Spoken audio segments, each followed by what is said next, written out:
សួស្តីបងប្អូនមកបងប្អូនញ៉ាំកាទៀវជាមួយខ្ញុំបងប្អូនថ្ងៃនេះគឺធ្វើដំណើរចេញពីខេត្តសៀមរាបមកបងប្អូនអើយយប់ជ្រៅហើយអត់បានឈប់ញ៉ាំអីទេព្រោះមុនដំបូងនៅឃើញថាចេញពីកំពង់ធំមកញ៉ាំបាយនៅបកងណាបងប្អូនដល់ពេលមកដល់បកងយប់ដល់ពេលយប់ទៅគេបិទកន្លែងលក់អស់ហើយនៅបកងនឹងអញ្ចឹងអត់ទាន់ញ៉ាំនៅសៀមរាបទេអញ្ចឹងគឺពហួរមកប៉ោយប៉ែតទៀតណាបងប្អូនហើយមកដល់ប៉ោយប៉ែតនឹងគឺយប់ខ្លាំងមែនតើបងប្អូនមកដល់គឺនិយាយរួមទៅគេបិទស្ទឹងតែអស់ហើយបងប្អូនហើយប៉ុន្តែដល់ពេលមកដល់ម្ដុំផ្សារកដាលហ្នឹងគឺមានហាងកាទៀវហ្នឹងគេនៅលក់បងប្អូនគេលក់តាមផ្លូវអញ្ចឹងក៏ឈប់ញ៉ាំកន្លែងហ្នឹងតែម្ដងទៅបងប្អូនហើយកាទៀវនឹងគឺបានដូចចិត្តបងប្អូនខ្ញុំចូលចិត្ត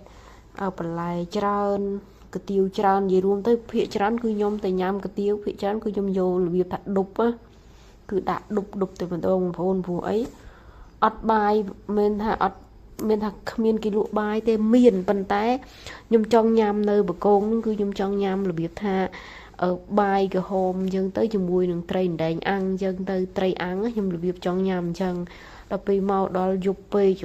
ដល់ពេលហ្នឹងគេបិទហើយក៏ពហួរមួយញ៉ាំនៅប៉ោយប៉ែតែម្ដងទៅបងប្អូនហើយមកដល់ហ្នឹងគឺបងប្អូនដូចឃើញហើយ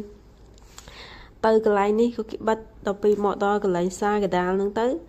ឃើញហាងកាទៀវហ្នឹងវាតំណងដែរអាហ្នឹងគេលក់របៀបថាតាមចើមផ្លូវណាបងប្អូនប៉ុន្តែវារៀងមើលទៅរឿងតំណង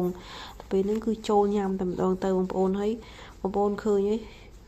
កំងគឺចានធំបន្លែច្រើនកាទៀវច្រើននិយាយរួមទៅគឺដាក់ដុបបើនិយាយឲ្យចំទៅគឺ2ចានបូកយកមួយចានហ្មងបងប្អូនហើយបងប្អូនឃើញអញ្ចឹងកុំថាញ៉ាំអត់អស់ណាញ៉ាំអស់បងប្អូនព្រោះអីដាច់បាយតាំងពីព្រឹកមកហើយបងប្អូនហើយញ៉ាំតែផ្លែឈើទេខ្ញុំទៅដើរម្ដងគ្មានអីទេក្រៅពីម្ជូរនឹងឯងញ៉ាំពេញផ្លូវហើយដល់ពីឆ្អែត